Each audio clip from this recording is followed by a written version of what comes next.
Let's continue our topic. Literally sources. Whatever our ancestors wrote is an evidence in the form of written record. कहता है जो भी हमारे ancestors ने, जो पुराने ज़माने के लोग थे, उन्होंने लिखा.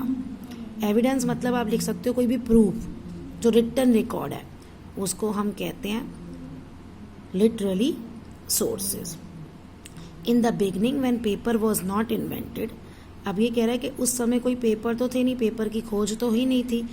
People of that period use to write on bhojpatra, यानी कि जो पेड़ है ना, पेड़ की जो बार्क होती है, ड्राइड बार्क, उस पे वो लिखते थे, जिसको हिंदी में भोजपत्र कहते हैं. दे ऑल्सो रोट ऑन, वो सॉलिड रॉक, स्टोन, पत्थर, चट्टान के टुकड़े पे, कॉपर प्लेट्स पे, रॉक पिलर्स और टैबलेट्स, जो क्ले टैबलेट्स आपने पढ़ी थी, क्ले मिट्टी की बनाते थे, उस पे भी वो लिखते थे. It is from these records our history is made as we know it today. कहते हैं अब जो आप इस पूरी बुक में हिस्ट्री पढ़ेंगे वो इन्हीं रिकॉर्ड्स पे है. Hand written records of the past in the form of the books are called manuscript. अब ऐसे ये मैन्यूस्क्रिप्ट क्या होती थी, बुक्स होती थी. जैसे अब आप ये बुक पढ़ रहे हैं, लेकिन इसमें ये प्रिंटेड है. उस समय प्रिंट नहीं मीडियम था, तो वो हाथ से ही लिखते थे सब कुछ, तो हाथ से लिखी हुई books. These account of contemporary events help us in knowing our past and provide us information about custom, religious belief and culture of the people. तो कहते हैं इन्हीं जो अकाउंट्स हैं, जो इवेंट्स जो अब चल रहे हैं, यही सबसे पुराने ज़माने से जो अब ये चलते आ रहे हैं, इन्हीं से हमें पास्ट के बारे में पता चलता है और उस ज़माने में लोग का धर्म क्या सोचते थे, धर्म का कल्चर, कस्टम, रीति रिवाज क्या थे, हमें इन्हीं से ही पता चलता है. नेक्स्ट इज अवर, अब देखो लिटरली सोर्सेज भी जो है आपके, वो दो कैटेगरीज में डिवाइडेड है. पहला है आपका रिलीजियस लिटरेचर. रिलीजियस जैसे नाम ही बता रहा है, धर्म. Writing that deals with the religion is called religious. अब सब धर्मों की अपनी अपनी रिलीजियस बुक है. Vedas, Aranyakas and Brahmanas, Upanishad, Tripitaka, Dipavamsa, Mahavamsa, Jataka, all are religious books of subcontinent. These gives us information about ancient India. ये एंशंट इंडिया के बारे में बताते हैं. अब है सेक्युलर लिटरेचर. राइटिंग जो रिलीजियन से रिलेटेड नहीं है, उन्हें हम कहते हैं secular literatures. Writing which are not religious, जो रिलीजियस नहीं है, धर्म से ही नहीं है, धर्म से अलग है. These include historical account and biographies written by poet and foreign travellers. तो ये हमारे हिस्टोरिकल अकाउंट्स हैं और बायोग्राफी होता है कि किसी के लाइफ के बारे में कोई दूसरा बंदा लिखता है. तो ये पोइट्स और जो फॉरेन ट्रैवलर्स आए थे ना बाहर से, उन्होंने किसी राजा की पूरी जिंदगी के बारे में लिखा, जो जहाँ जहाँ वो गए उन्होंने उस जगह के बारे में लिखा, ये सारा. They were written to records happening, events, administrative setup, rules and declaration of the king. राजा क्या क्या घोषणाएं करता था, कैसे वो अपना राजपाट चलाता था, क्या क्या वहाँ पे कार्यक्रम होते थे, ठीक है, वो सब उसमें लिखा हुआ है. अब ऐसे ही ये कुछ एग्जाम्पल है. जैसे अर्थशास्त्र, ये किसने लिखी थी, कौटिल्य ने. On how to run government, की गवर्नमेंट कैसे चलाई जाए. Gives us information about the Mauryan administration and contemporary society. तो इनकी ये जो बुक है कि कैसे गवर्नमेंट चलती थी, मौर्यन एडमिनिस्ट्रेशन के बारे में, और कैसी वहाँ की सोसाइटी थी उस जमाने की, तो वो इससे पता चलता है हमें अर्थशास्त्र से. Traveller accounts also included in secular literature. अभी मैंने ऊपर बताया था कि बाहर के ट्रैवलर्स आए थे, वो इंडिया में आते ही रहते थे. Number of foreign travellers visited India time to time. Left very important social and political account of country of their travelogues. Travelogues मतलब वो जहाँ जहाँ गए, उन लोगों की एक्टिविटीज़ क्या क्या थी, ठीक है ना, राजा का एडमिनिस्ट्रेशन, तो जो जो उन्होंने नोट किया जब उन्होंने ट्रैवल किया, तो वो सब उन्होंने एक जगह लिख लिया और उसी को उनका क्या गया, ट्रैवलॉग. मेगास्थीन्स जो है, इंडिया में रहा फॉर सम टाइम। क्यों? वो ग्रीक का एम्बेसडर था समुद्रगुप्त मौर्य के कोर्ट में, ग्रीक से आया था ग्रीक। ही रोट, क्या लिखी है उसने? इंडिका। उसकी बुक जो है उसका नाम क्या है? इंडिका। चलिए next is our geographical impact. Geography of a country play major role in its history. Geography मतलब उसकी बनावट, प्लान है, प्लेट्यूज है, क्या है, ठीक है, वो बहुत ज़्यादा इंपॉर्टेंट फैक्टर है हिस्ट्री का भी। Geographical feature India have greatly influenced its people and their history. कहते हैं ज्योग्राफिकल फीचर्स जो है वो लोगों को बहुत असर डाला है उसने, और इंडिया की हिस्ट्री पे भी। अब क्यों? क्योंकि even the name of the country India has its origin in its geography. अब जो इंडिया नाम पड़ा है तो उसकी ज्योग्राफी कैसी है, उससे रिलेटेड है। ईरानियंस एंड ग्रीक्स जो थे वो रिवर, नदी जो थी इंदस, उसको हिंदोज पढ़ा बोलते थे या इंदोज बोलते थे। तो इसलिए लैंड, यानी अब इंडिया किसका नाम पड़ा? Land to the east of river. इस नदी के यानी इंदस नदी के ईस्ट में जो लैंड है उसका नाम पड़ गया इंडिया। और ऐसे ही देख लो हिंदुस्तान और इंदोज, इंदोज इंडिया, हिंदोज मतलब हिंदुस्तान। अब the physical feature of India that have shaped Indian history are. अब किन किन की वजह से इंडियन हिस्ट्री है जो हम उसमें पढ़ते हैं? पहला है ग्रेट हिमालयाज, सब जानते हैं। इंडिया के नॉर्थ में है ना बहुत बड़ी पर्वत श्रृंखला, that is called Himalayas. The Himalayas in the north of India are very high, बहुत ऊंचे ऊंचे हैं।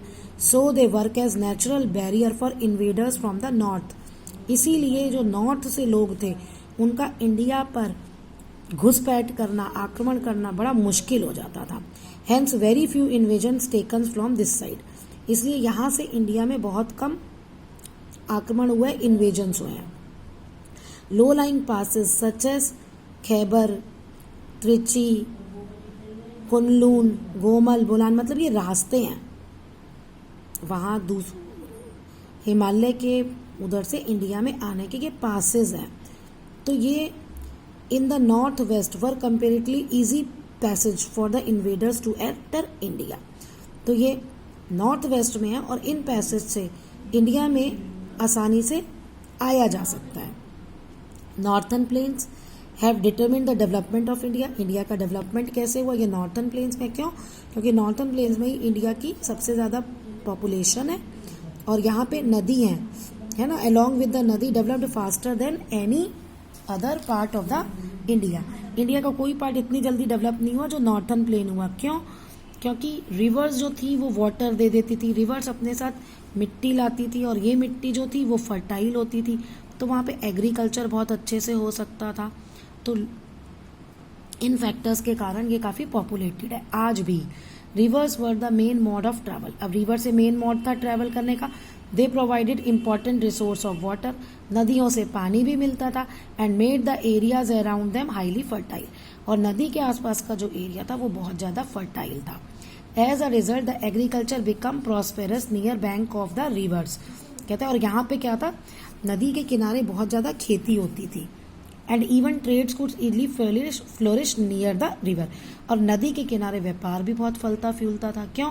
क्योंकि नदी ही जो थी वो मोड ऑफ ट्रांसपोर्ट थी, तो एक जगह से दूसरी जगह सामान नदी के थ्रू आसानी से ले जाया जा सकता था। तो सम इम्पॉर्टेंट रिवर्स जो नॉर्थ इंडिया की है वो है base, Ganga, Yamuna and Indus. अब है दक्कन प्लेट्यू। दक्कन प्लेट्यू की भी अपनी इंपॉर्टेंस है। इस बुक में तो नहीं लिखा, लेकिन जितने भी आजकल हम मिनरल्स यूज करते हैं वो दक्कन प्लेट्यू में मिलते हैं इंडिया के। Been a very strong and powerful military base था, so it was not easy for mighty powers of the north to win and control Deccan for a long time. कहता है, ये कह रहा है कि जो दक्कन का राजा था ना वो बहुत स्ट्रांग था, इसलिए कोई भी नॉर्थ से जो आया वो दक्कन रीजन को नहीं जीत पाया, आसानी से कंट्रोल नहीं कर पाया। कोस्टल प्लेन्स मतलब समुद्र के पास वाले region. The coastal plain of India were isolated by land. They were open to the sea to establish commercial relationship with European, South East Asian, African countries.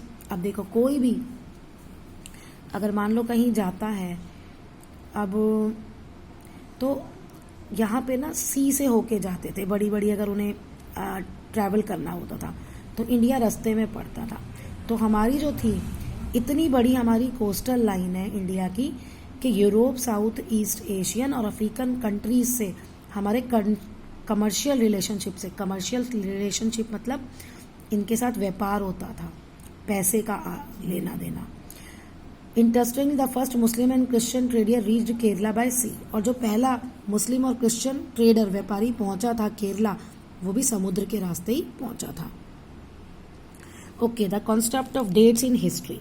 अब हिस्ट्री में डेट का देखो, हम इसमें लिखते हैं BCE और AD, इसका मतलब क्या है वो बताया है। As we all know we calculate our days and nights through a proper system of dates and years. दिन और रात हम इसी से करते हैं ना। जैसे अब अगर आपको अपनी एज बतानी है तो आप कैसे बताते हो? आप जब आपका बर्थ हुआ उससे आप ईयर्स और मंथ्स काउंट करते हो ना, सेम वैसे। अब जब हम हिस्ट्री में काउंट करते हैं तो हम क्या देखते हैं, जीसस क्राइस्ट की बर्थ लेते हैं। अब जीसस क्राइस्ट का बर्थ जिस ईयर को हुआ था हम उसे 0 लेते हैं। We take the year of birth of Jesus Christ as 0। अब left side of the given time line represent the year before Christ was born and is called BCE। BCE मतलब बिफोर कॉमन एरा, यानी Christ born. Christ से के जन्म से पहले जो left side पे हम टाइमलाइन लेते हैं उसे लेते हैं हम BCE। ओके, ये देखिए, ये रही आपकी टाइमलाइन। ओके, यहां ये देखो, before the birth of Christ है ना, ये 1 CE आ गया यहाँ पे, और ये ऐसे जा रहा है यहाँ बिफोर 500, 1000 ये। ओके, ये इसमें ये कह रहा है। चलिए next, for example 50 years before Christ. अब क्राइस्ट के जन्म से अगर मुझे 50 साल पहले की बात करनी है तो मैं उसे बोलूंगी 50 BCE। All dates before the birth of the Christ are counted backward, और वो कैसे चलती है, backward. For example 300 BCE will come first, 300 पहले आएगा, 400 बाद में आएगा। On the other hand anything that happened in the year after birth is expressed as CE। अब जो उसके बाद हुआ उसे हम कहते हैं CE, और आज जो हम कहते हैं वो हम ये CE कहते हैं। ये देखो, ये ऐसे चल रहा है प्रेजेंट डे। आज कौन सा साल चल रहा है, 2020 चल रहा है ना, ये 2000 तक है, तो हम कहेंगे 2020 CE, यानी जीसस क्राइस्ट के बर्थ से हम 2000 साल आगे आ चुके हैं। Even historians were use the term BC for, अच्छा कहता है अब पहले जो हिस्टोरियन थे वो BCE के लिए तो BC यूज करते थे और CE के लिए AD। हाँ जी, ये अभी भी वैसे कई बुक्स में होता है। BC मतलब बिफोर क्राइस्ट एंड AD मतलब आफ्टर डेथ, तो इसलिए। लेकिन अब जो टर्म यूज होती है वो होती है BCE। Okay, BCE which means before common era, and CE stand for common era. अगर आप इसमें BC और AD देखेंगे लिखा हुआ तो तब BC का मतलब हो जाएगा before Christ and after death. और अगर BCE और CE देखेंगे तो BCE मतलब बिफोर बर्थ एंड BC मतलब after death of Jesus Christ. तो ऐसे हम ये हिस्ट्री में टाइम को कैलकुलेट करते हैं।